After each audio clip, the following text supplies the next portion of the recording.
Good morning. This is July 19th, 2011, and we're interviewing Richard Francis Collier, longtime resident of the Pascack Valley area. Good morning, Dick. What branch of the service did you join? The Navy, U.S. Navy. Do you remember when you went in?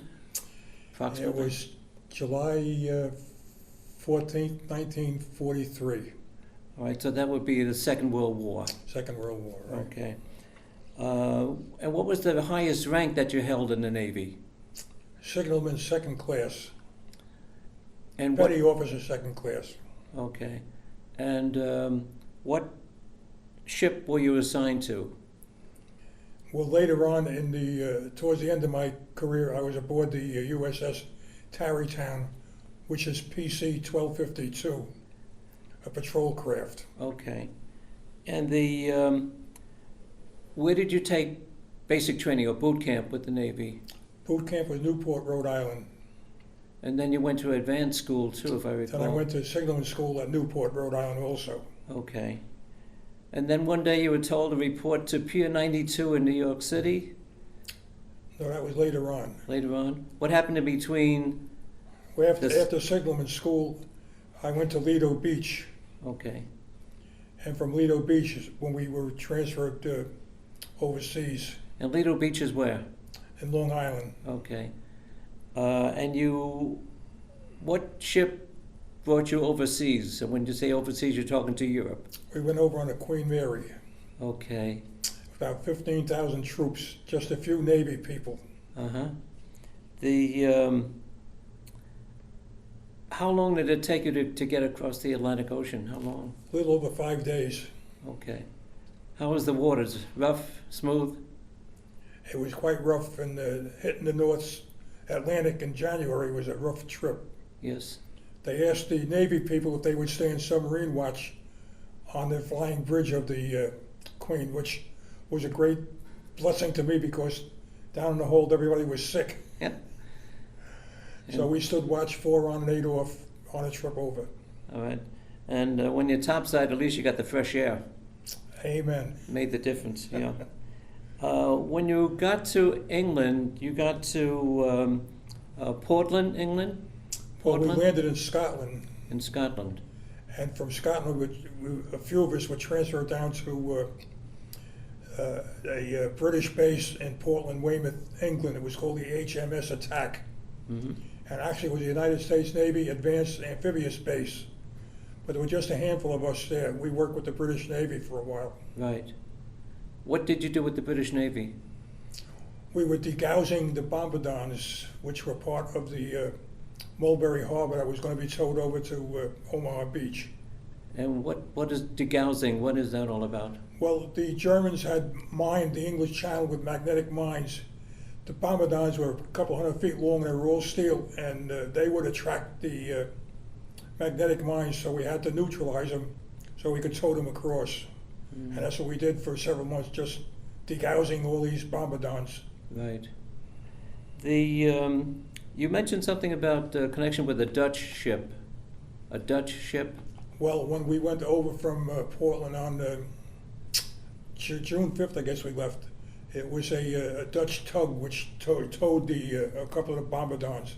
Uh-huh. Each of us were assigned to a tug. There were many, many tugs. All the Moran tugs from New York were there. There were French tugs and Dutch tugs, and of course British and American.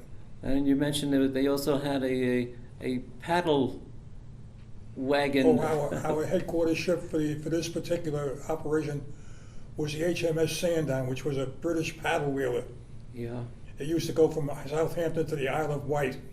Uh-huh. And the reason, I guess, that they let us use that was because it had a very shallow draft. Yes.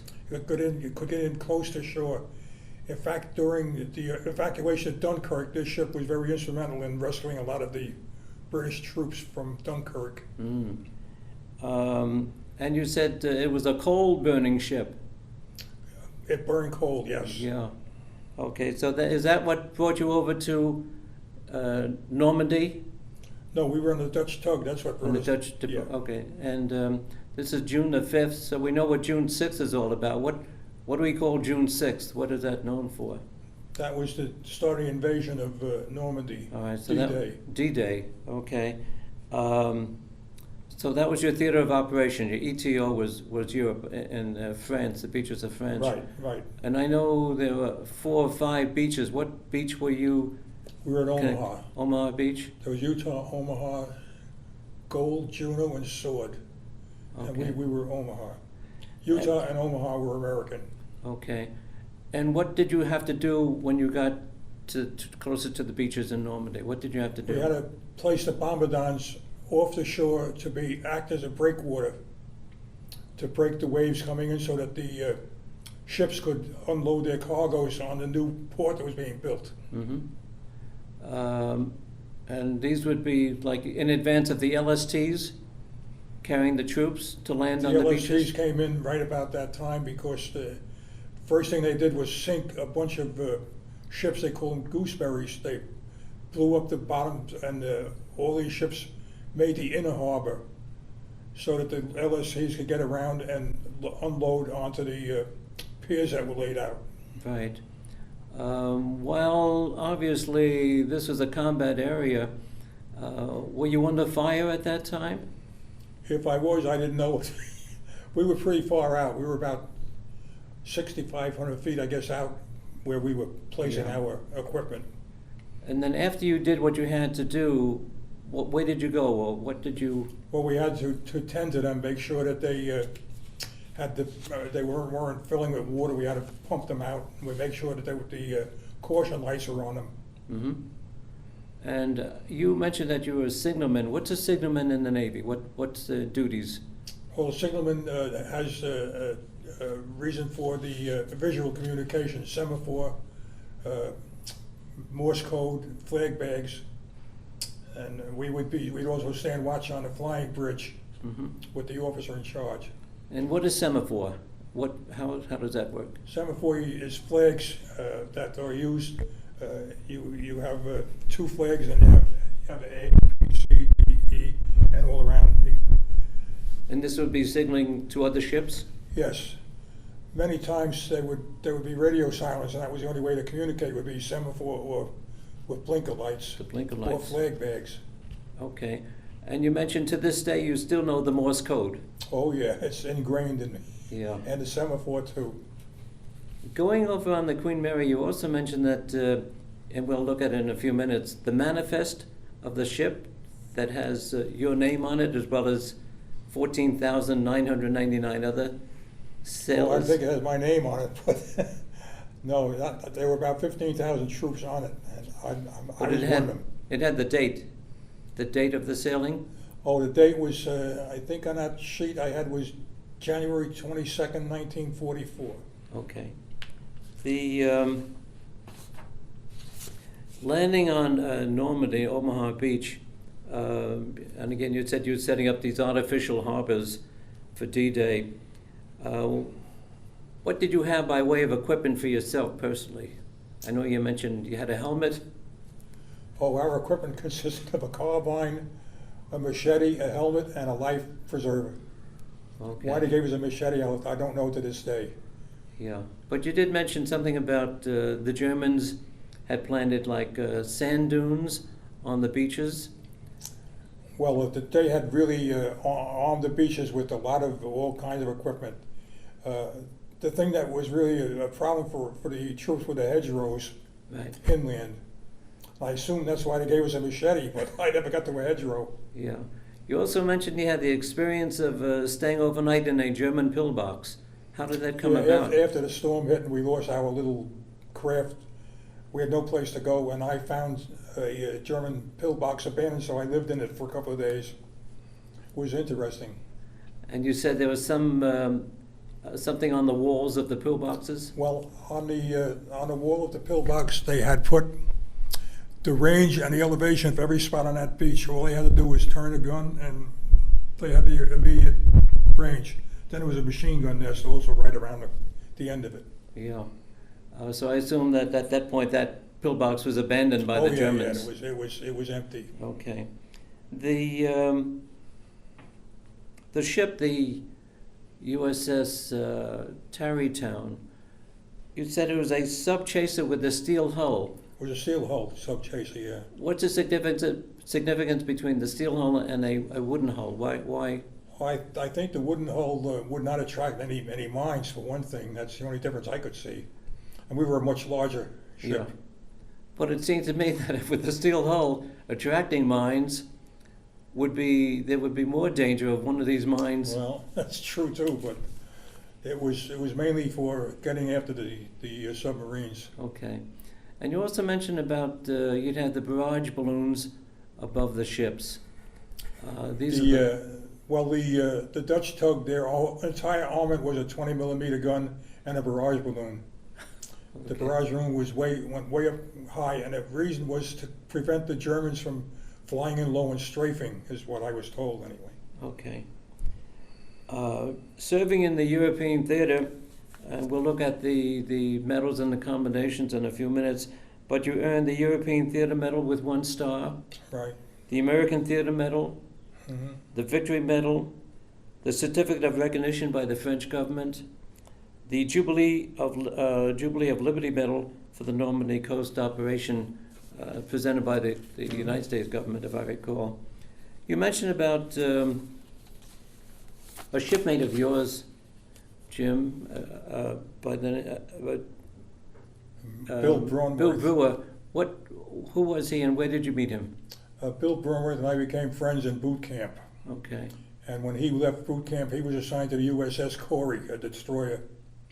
The Collier was covering Utah Beach, and they were supposed to be shelling the beach. There was supposed to be a plane above them laying a smoke screen, but it was shot down. So they were sitting ducks, and the Germans sunk him. And Bill, they never found his body. His name is on the wall of the missing at the cemetery. Mm.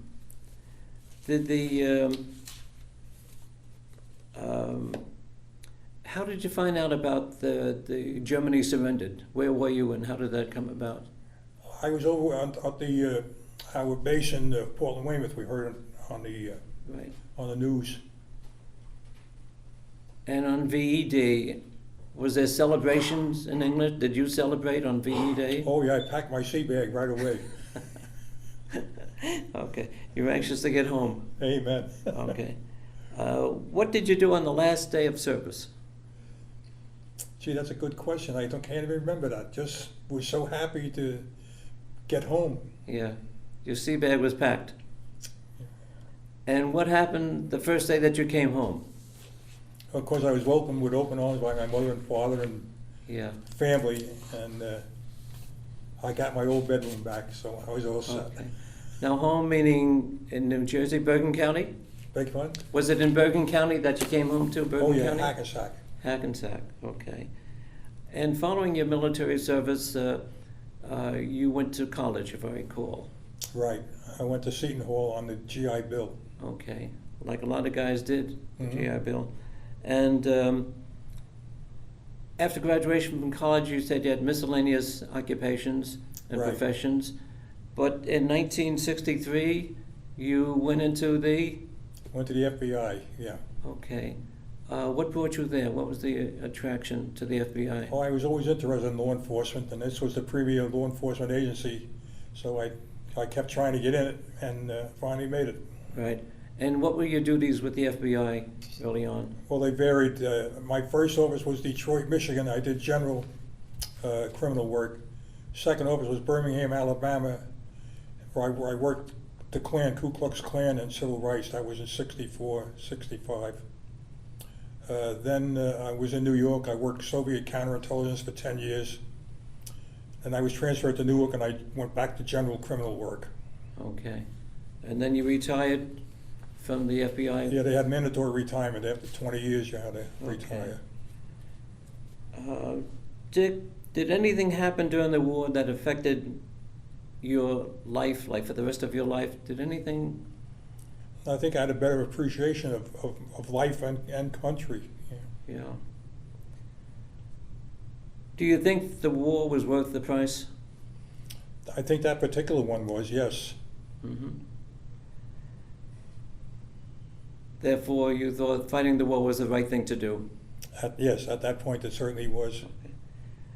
just in conclusion, what questions did I forget to ask you? Something of importance, or a final comment you'd like to make?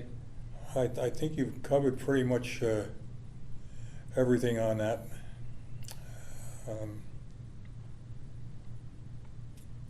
That's about it. Okay. As one veteran to another, we thank you for your service. Thank you. Pleasure to be back.